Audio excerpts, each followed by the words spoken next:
Hey guys, Miss Anna again. So we are on our part two of SEO Trots, and what I have in front of us right here today is our bubble map or bubble web um, to go ahead and give us an idea as to what we read on the first part. So our characters are Mr. Hoppy, Mrs. Silver, and Elfie. What we know about Mr. Hoppy is that he loves his flowers and he grows them on his balcony, and that he secretly admires Mrs. Silver.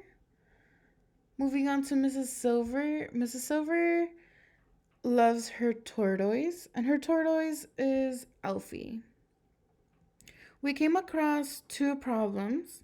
Our first problem is Mr. Hoppy wants to conquer Mrs. Silver's love, and problem two is that Mrs. Silver wants Alfie to grow bigger than what he is. So, with that being said, we are going to go ahead and continue reading. We left off on page 22. So, let's go ahead. In a couple of minutes, Mr. Hoppy was back on the balcony with a sheet of paper in his hand. I'm going to lower it to you on a bit of string, he said, or it might blow away. Here it comes. Mrs. Silver caught the paper and held it up in the front of her. This is what she read. Esio trot, tag regib, regib. Emok no esio trot. Warg poo, fu poo, tuz poo, nerbs poo, wolb poo, loz poo.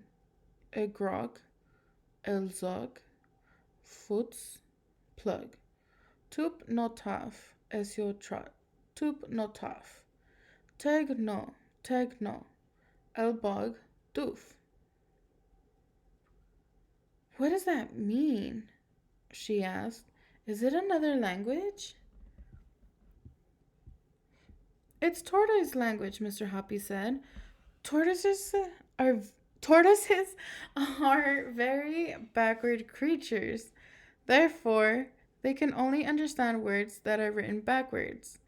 That's obvious, isn't it? I suppose so, Mrs. Silver said, bewildered. As your trot is simply tortoise spelled backwards, Mr. Hoppy said. Look at it. So it is, Mrs. Silver said. The other words are spelled backwards too, Mr. Hoppy said. If you turn them around into human language, they simply say, tortoise, tortoise, get bigger, bigger. Come on, tortoise. Grow up, puff up, shoot up. Spring up, blow up, swell up. Gorge, guzzle, stuff, gulp. Put on fat, tortoise, put on fat. Get on, gobble food. Mrs. Silver examined the magic words on the paper more closely. I guess you're right, she said. How clever, but there's an awful lot of poos in it. Are they something special? Poo is a very strong word in any language, Mr. Hoppy said, especially with tortoises. Now, what you have to do, Mrs. Silver, is hold Alfie up to your face and whisper these words to him 3 times a day, morning, noon, and night. Let me hear you practice them. Very slowly and stumbling a little over the strange words, Mrs. Silver read the whole message out loud in tortoise language. Not bad, Mr. Hoppy said, but try to get a little more expression into it when you say it to Alfie. If you do it properly, I'll bet you anything you like that in a few months' time he'll be twice as big as he is now. I'll try it, Mrs. Silver said. I'll try anything. Of course I will. But I can't believe it'll work. You wait and see, Mr. Poppy said, smiling at her. Back in his flat, Mr. Hoppy was simply quivering all over with excitement. Your slave for life, he kept repeating to himself. What bliss! But there was a lot of work to be done before that happened. The only furniture in Mr. Hoppy's small living room was a table and two chairs. These he moved into the bedroom. Then he was out and bought a sheet of thick canvas and spread it over the entire living room floor to protect his carpet. Next, he got out the telephone book and wrote down the address of every pet shop in the city. There were 14 of them altogether. It took him 2 days to visit each pet shop and choose his tortoises. He wanted a great many, at least 100, perhaps more, and he had to choose them very carefully. To you and me, there is not much difference between one tortoise and another. They differ only in their size and in their color of their shells. Alfie had a darkish shell, so Mr. Hoppy chose only the darker shelled tortoises for his great collection. Size, of course, was everything. Mr. Hoppy chose all sorts of different sizes, some weighing only slightly more than Alfie's, 13 ounces, others a great deal more. But he didn't want any that weighed less. Feed them cabbage leaves, the pet shop owners told him. That's all they need, and a bowl of water. So you can see right here that he's buying the tortoise and that his room is full of tortoises. When he had finished, Mr. Hoppy, in his enthusiasm, had bought no less than 140 tortoises, and he carried them home in baskets, 10 or 15 at a time. He had to make a lot of trips, and he was quite exhausted at the end of it all, but it was worth it. Boy, was it worth it. And what an amazing sight he's he has in his living room when they're all in together.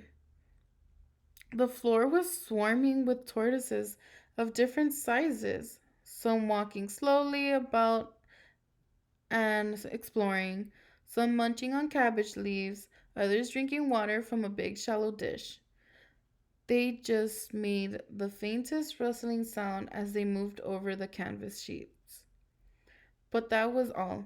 Mr. Hoppy had to pick up his toes carefully between the moving sea of brown shells whenever he walked across the room. But enough of that. He must get on with the job. So, what do you guys think will happen next? There could be a lot of possibilities. For one, he might be talking to Mrs. Silver a lot more, and he's gonna try maybe to switch him out. I don't know. Or maybe he'll just keep all of these tortoises. Who knows? Let's see what we have here. Before he retired, Mr. Hoppy had been a mechanic in a bus garage, and now he went back to his old place of work and asked his mates if he might use his old bench for an hour or two. What he had to do now was to make something that would reach down from his own balcony to Mrs. Silver's balcony and pick up a tortoise. That was not difficult for a mechanic like Mr. Hoppy. First, he made two metal claws or fingers, and these he attached to the end of a long metal tube. He ran two stiff wires down inside the tube and connected them to the metal claws in such a way that when you pulled the wires, the claws closed, and when you pushed them, the claws opened. The wires were joined to a handle at the other end of the tube. It was very simple. Mr. Hoppy was ready to begin.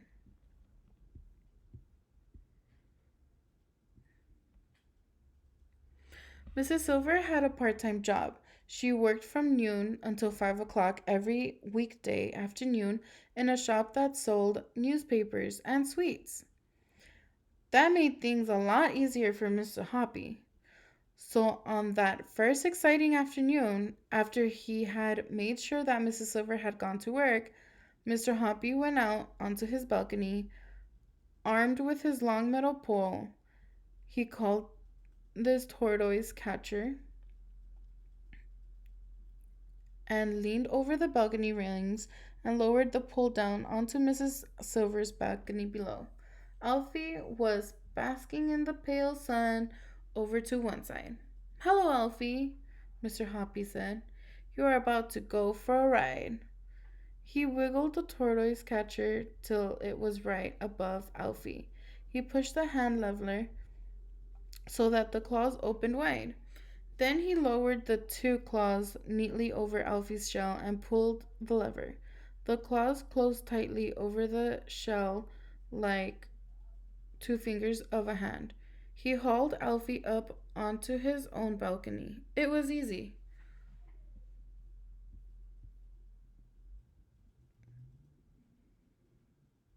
Mr. Hoppy weighed Alfie on his own kitchen scale, just to make sure that Mrs. Silver's figure of 13 ounces was correct. It was. Now, holding Alfie in one hand, he picked his way carefully through the huge collection of tortoises to find one that, first of all, had the same color shell as Alfie's, and secondly, weighed exactly 2 ounces more. 2 ounces is not much. It is less than a smallish hen's egg weigh. It is less than a smallish hen's egg weighs. But you see, the important thing in Mr. Hoppy's plan was to make sure that the new tortoise was bigger than Alfie, but only by bit a tiny bit bigger. The difference had to be so small that Mrs. Silver wouldn't notice it.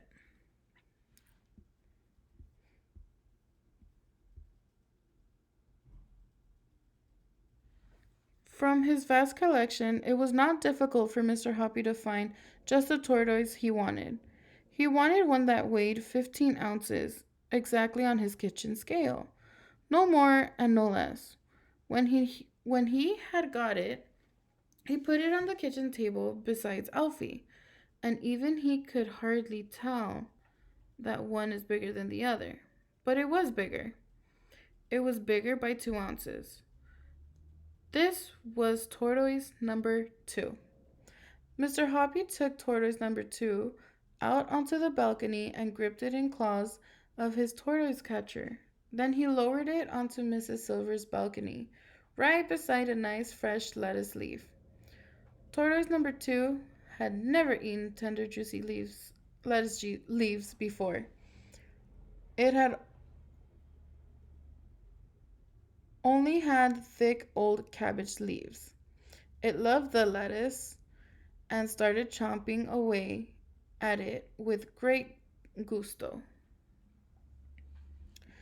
There followed a rather nervous 2 hours wait for Mrs. Silver to return from work. Would she see any difference between the new tortoise and Alfie? It was going to be a tense moment. So, guys, this is the end of our video. Um, we are going to start off with page 40, and then from there, we're gonna go ahead and continue to do other stuff. I hope to hear from you guys soon, and have a great rest of your week. And see you guys next week. Bye.